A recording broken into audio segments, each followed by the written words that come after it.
Magandang araw kaibigan! Tuloy po kayo sa Felicidad's Channel. Sa mga kwento ng buhay at pag-ibig na hinalukay sa natatagong baul ni Felicidad. Pero bago po tayo magpatuloy, huwag niyo pong kalilimutan na i-like ang video, i-subscribe ang channel, at i-click ang notification bell para lagi kayong updated sa mga parating pa na upload.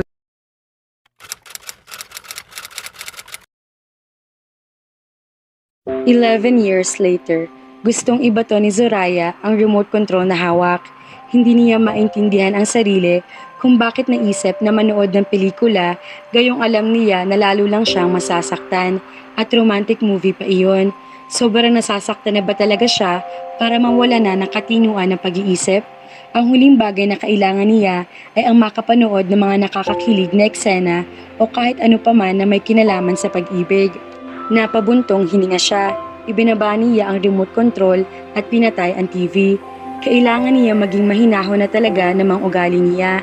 She was a woman full of poise. Hindi dapat niya hayaan na sirain siya ng isang masamang pangyayari.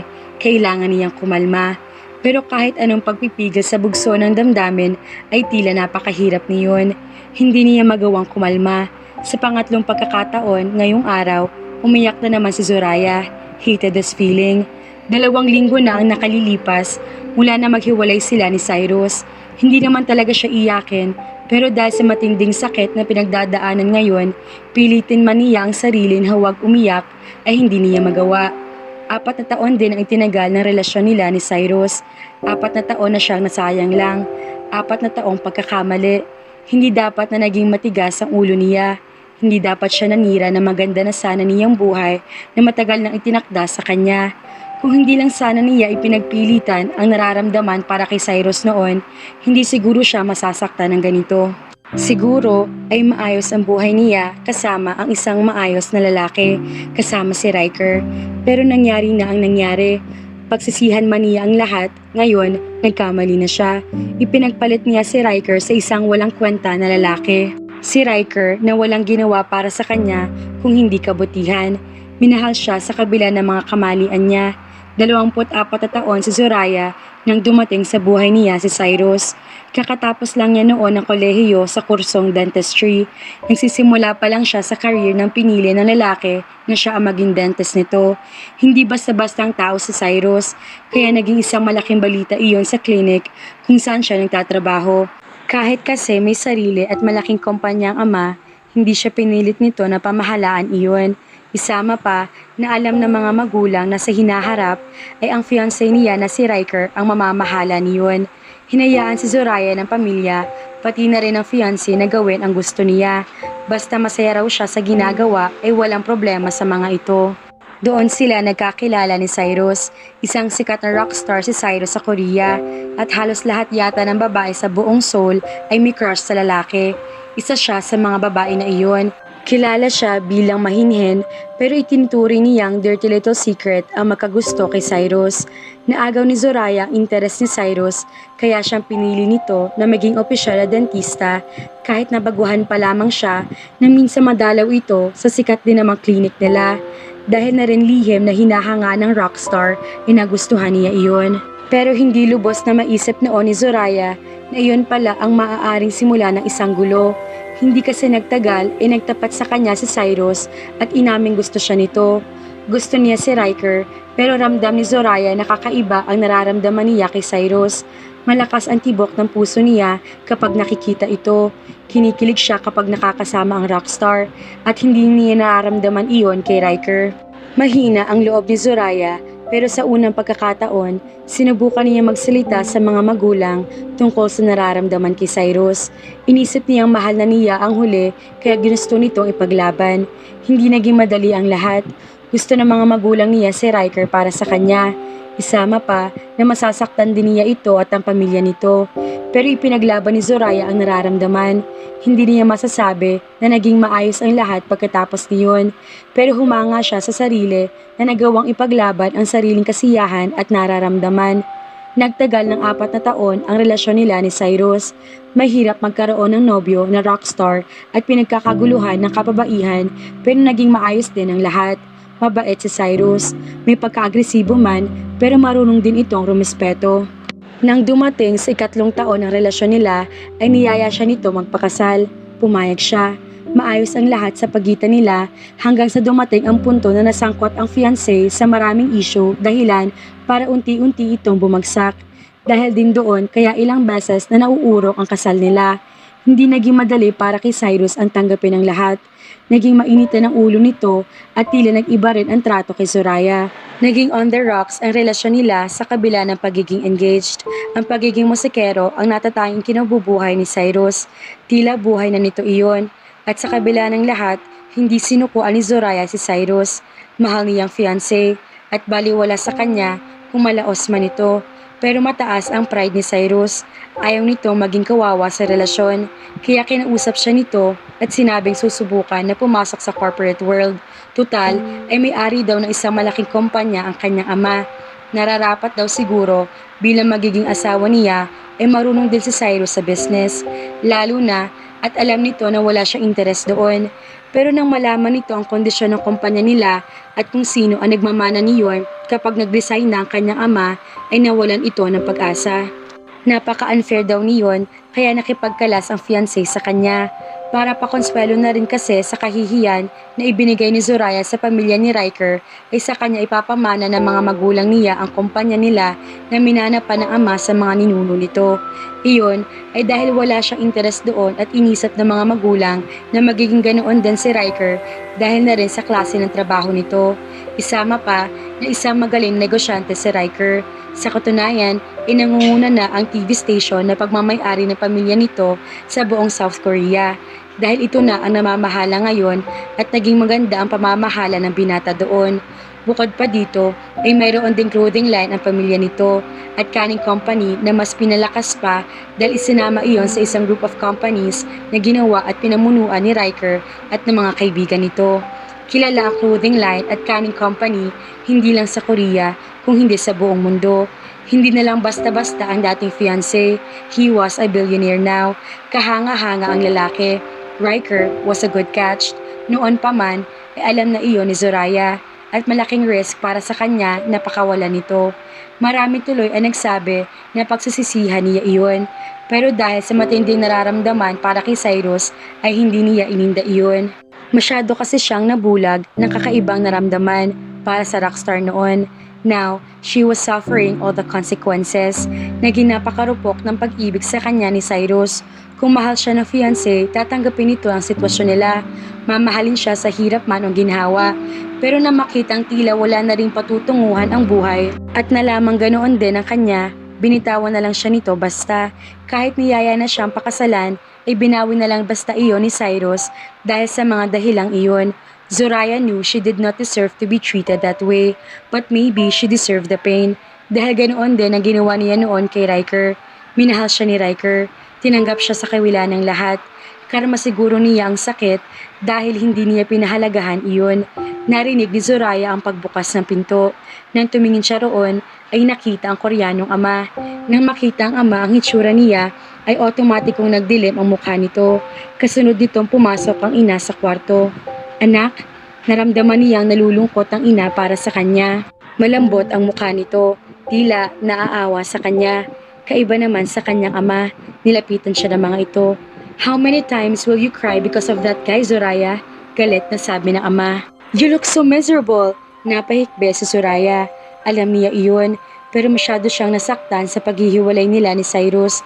Ang dami niyang isinakripisyo para sa nararamdaman sa nobyo, para mapupunta lang pala iyon sa wala. Napakahirap tanggapin. We can't blame him, Yauti. She fell hard for the guy. She doesn't deserve this. Nagngit-ngit ang ngipin ng kanyang ama. If she just stuck it out with Riker, she surely wouldn't be feeling like this. I knew it. Cyrus wouldn't do our only child any good. He would just hurt her in the end. Noon pa man, ay hindi na gusto ng ama si Cyrus sa kanya. Hindi raw ito nararapat para sa kanya dahil na rin sa magulong pamumuhay nito.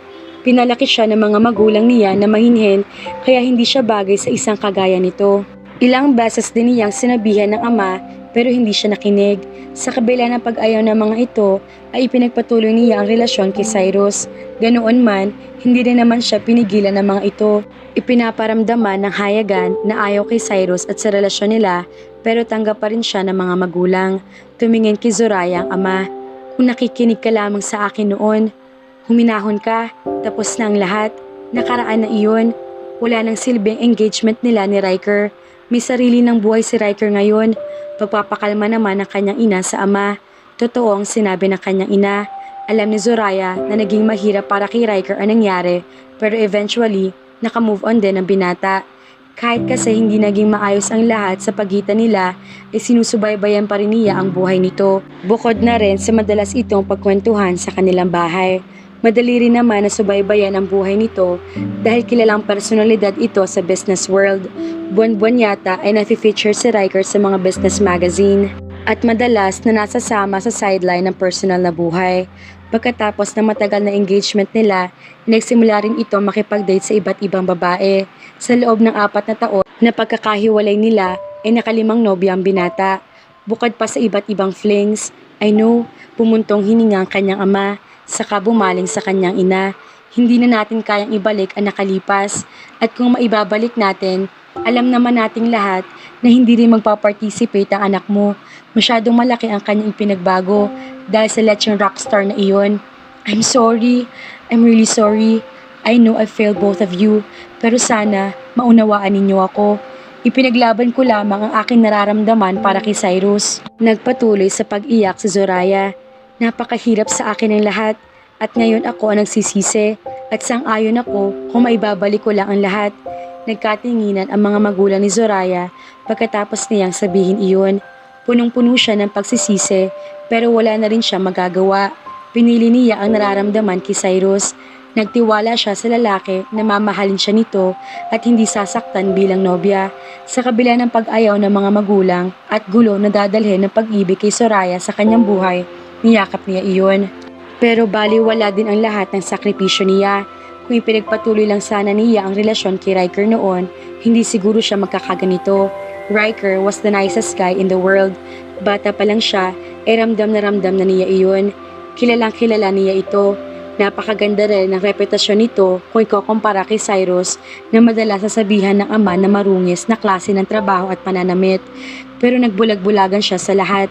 Ngayon ay nagdurusa siya. Isinubsob ni Zoraya ang ulo sa malaking unan. Ibinuhos niya roon ang lahat ng sakit at pagsisisi na nararamdaman na hindi niya alam kung hanggang kailangan niya pahihirapan. Napataas ang isang kilay ni Riker nang mabasa mula sa cellphone ang isang mainit na balita sa South Korea. Kasalukuyan siya nagbabrowse ng internet ng balita tungkol sa bansa kung saan siya nakabase. Kahit nitong mga nakaraan ay madalas na hindi siya umuwi roon. Gusto niyang manatiling updated sa mga balita, lalo na ngayon mga panahon na iyon. Ganoon kadali? How dare he? Sambet ni Riker sa isip. Ayon sa bali-balita, ay may bago na raw karelasyon ngayon sa Cyrus. Isang sikat na rockstar na kamakailan lang ay unti-unti nang bumabagsak ang kasikatan. Ito rin ang pinaka-kinaiinisan niyang lalaki sa mundo, ang lalaki ng agaw kay Zoraya. 2 linggo ang nakakaraan nang ibalita ng mga magulang niya ang nangyari sa kanyang dating fiancé. Naghiwalay na raw ito at ang lalaking ipinagpalit ito sa kanya. Naalala pa niya ilang sandali siyang natigilan nang marinig ang balita na iyon. Masakit para sa kanya ang paghihiwalay nila ni Zoraya, lalo na at kahit ipinagkasundo lang sila ay minahal niya ang dating fiancé.